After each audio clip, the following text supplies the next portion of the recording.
కాపరిని కొడితే గొర్రెలు ఏమైపోతాయి? చెదిరిపోతాయి అన్న ఆ సామెత ఖచ్చితంగా ప్రారంభమైంది 2025లో. సేవకుల్ని కొట్టబోతున్నాడు.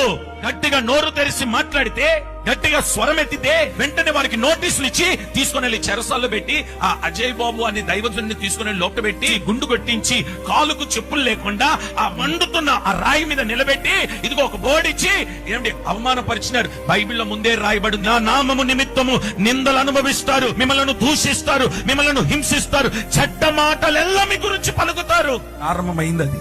మీరు చదవడం కాదు, మీరు ఇప్పుడు కళ్ళతో చూస్తున్నారు. అది దైవజనుల్ని హింసించే విధానం, దైవజనుల్ని అవమానపరిచే విధానం. ప్రవీణ్ పగడాల గారి యొక్క ఆ కార్యాలు లేదా సన్నివేశాలు చూస్తున్నారు కదా. ఒక నీతిమంతుడు, ఒక యథార్థవంతుడు, ఒక సాక్ష్యం కలిగిన వాడు, ప్రపంచం వ్యాప్తము ఆ సువార్తను ప్రకటించాలని ఆరాటము కలిగిన వాడు రక్తము చిందిస్తే రక్తం వ్యర్థమైపోతుంది అనుకుంటున్నారా? ఆయన బ్రతికున్నప్పుడు క్రైస్తవులు విన్నారు ఆయన సువార్త. ఇప్పుడు ఆయన చనిపోయిన తర్వాత అన్యులు వింటున్నారు ఆయన సువార్త.